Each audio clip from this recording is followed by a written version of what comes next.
Hello, this is a video response to Isaac. He used to go by the name the Orthodox Lunatic.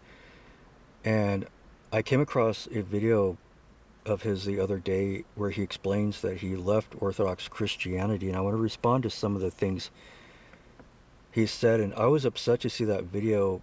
He used to comment on my other channel, Truth Be Told 7, which I'm currently locked out of, by the way. I'm working to regain access to that channel, but unfortunately, it appears that I forgot the password. The two recovery phone numbers associated with that channel are obsolete, so I can't get a verification code sent to those phone numbers. The recovery email address, apparently I lost the password for that. So I'm having problems, but I'm working on regaining access to Truth Be Told 7. But Isaac, who was known as the Orthodox Lunatic, used to comment on that channel, and he seems like a nice person. I was unhappy to discover his video the other day where he says he left Orthodox Christianity, and I listened to his video and I noticed he didn't give any actual arguments or evidence against Orthodox Christianity. He just personally, on a subjective level, disagrees with the values of Orthodoxy. He's more progressive, and by the way, in the past he has struggled with transgenderism. And Isaac, if I misrepresent you in any way in this video, I apologize.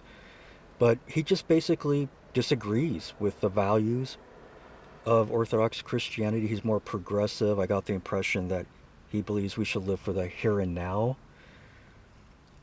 And that's basically a concept of left-hand path occultism, in case you didn't know that. And I got the impression that he believes that Orthodoxy is harmful to people because people should just basically be the way they are. That's the impression I got from him. But I think he commits the naturalistic fallacy because he assumes that what is ought to be. The naturalistic fallacy is also known as the is ought fallacy. It argues that what is ought to be, but that's fallacious. Orthodox Christianity brings us to a higher level of existence. And basically, I got the impression that he just doesn't want to give up his sin. Okay, and he said that he was always agnostic. If that's true, then he was never fully converted to Orthodoxy to begin with, because you can't be Orthodox and an agnostic at the same time. And I would argue that without God, morality and values become subjective. You can't ground them. They become culturally relative. You need God um, for objective moral values and duties. I'm not going to elaborate on that here because I don't want to state the argument incorrectly. And he said something to the effect that he doesn't think the evidence for orthodoxy, I think, is convincing.